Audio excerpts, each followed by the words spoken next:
আসসালামু আলাইকুম সম্মানিত ভিউয়ার্স, আপনাদের কাছে মনে হতেই পারে 5 তারিখের পরে বাংলাদেশ থেকে আয়নাঘর উঠে গিয়েছে, কিন্তু আমি এমন একটা তথ্য আপনাদেরকে দেব যে তথ্যে আপনারা বুঝতে পারবেন বাংলাদেশে এখনও আরও একটি আয়নাঘর বাকি রয়েছে।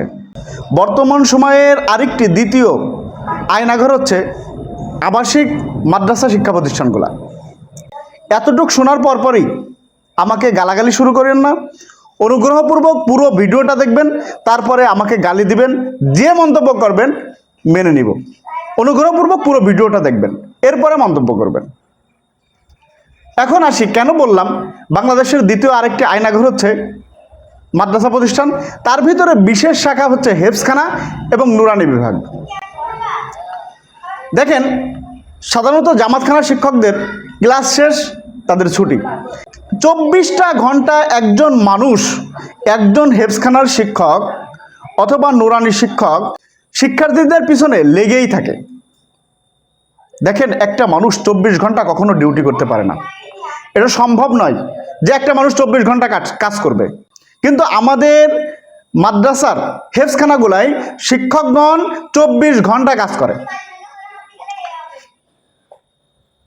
এখন আপনি বলবেন যে ভাই বসে শুয়েই তো থাকে, আপনার কাছে কি মনে হয় একজন হেফজখানার শিক্ষক বসে থাকে? এই 24 ঘন্টার মাসে 30 দিনের 30 দিনই আপনার ক্লাস, শুধুমাত্র শুক্রবার বাদে। এই শুক্রবারগুলোও আপনাকে মাদ্রাসাতে অবস্থান করতে হবে। এই কয়টা দিনের একটা দিনও যদি আপনি ফজরের আগে না উঠতে পারেন, মহতামিম সাহেব তখনই আপনার কথা শোনাবে, বলে দিবে যে ফজরের আগেই সকল স্টুডেন্টের সবক শোনা শেষ করবেন।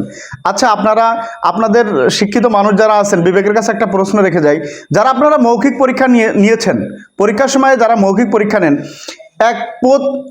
30 থেকে 35 জন স্টুডেন্টের পরীক্ষা নিতে আসলে কতটা মেন্টাল প্রেশার এবং সময়ের প্রয়োজন হয়? তো একজন হাফেজ সাহেবের প্রতিদিন ফজরের আগে 30 থেকে 35 জনের সবক শোনা লাগে। কিছু কিছু প্রতিষ্ঠান আছে 20-25 জন হয়, 10-15 জন হয়, কিন্তু ম্যাক্সিমাম প্রতিষ্ঠানগুলাই 30 থেকে 35 জন হয়। 30-35 জনের সবক শোনা লাগে। এরপরে ফজরের পরপরই সকালের আমুকতা শুনবেন। এটা শেষ করেই আবার খানার ছুটি, বিভিন্ন ছুটি আছে। স্টুডেন্টরা ছুটি পাইলেও শিক্ষকদের সবসময় মাথায় রাখতে হয় স্টুডেন্টরা কী করতেছে, মারামারি করতেছে কিনা, কে বাথরুমে গেছে, কে বাইরে গেছে, কেউ খাবার খাচ্ছে কিনা। কেউ যদি খাবার খেয়ে না থাকে তাহলে পরিবার থেকে একটা চাপ আসে।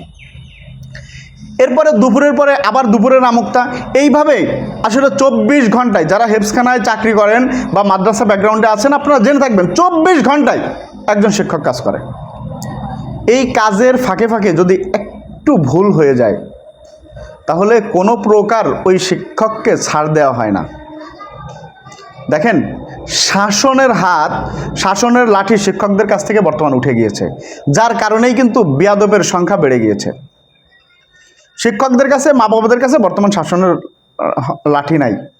একজন মা সন্তানকে যেই পরিমাণ ভালোবাসে, একজন মায়ের উপরে সন্তানকে পৃথিবীর কেউ ভালোবাসতে পারে না।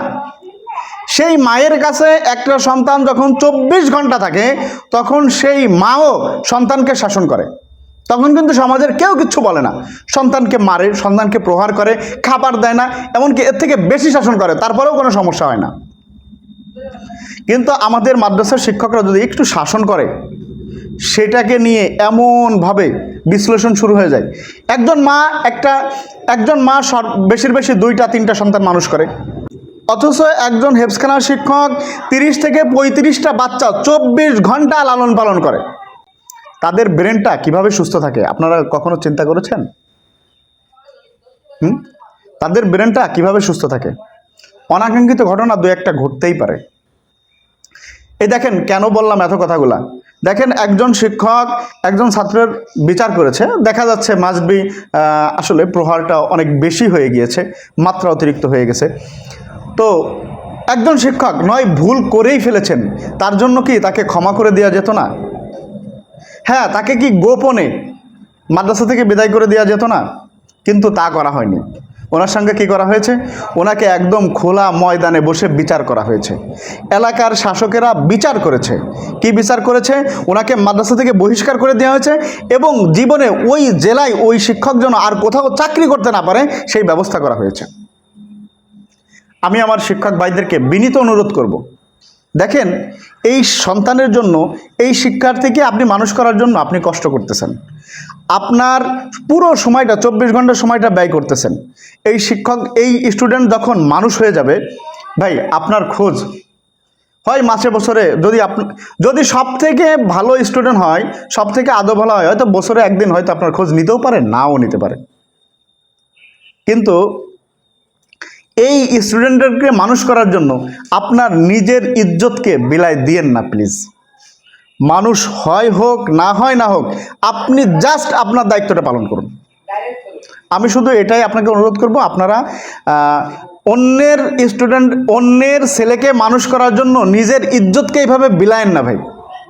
প্রয়োজন বোধে হেফজখানার চাকরি ছেড়ে দেন, প্রয়োজন বোধে হেফজখানার চাকরি ছেড়ে দেন, অন্য কিছু করেন। তারপরেও আরেকজনের ছেলেকে মানুষ করতে যেয়ে নিজের ইজ্জতকে এইভাবে নিলামে উঠাচ্ছেন। সমাজের অন্য কোনো কর্মের কারণে, অন্য কোনো অপরাধে আপনি কিন্তু এই স্থানে পৌঁছান নাই, অথচ আপনি পরের ছেলেকে মানুষ করার জন্য আপনি এরকম বেইজ্জতি হচ্ছেন। এই জন্য ভাই আমি বলি যে বাংলাদেশে আয়নাঘর শেষ হয়নি, বাংলাদেশের আরেকটা আয়নাঘর এই সমস্ত শিক্ষা প্রতিষ্ঠানগুলা। যদি ভুল হয়ে থাকে ক্ষমা সুন্দর দৃষ্টিতে দেখবেন। ভালো থাকবেন সবাই। আসসালামু আলাইকুম।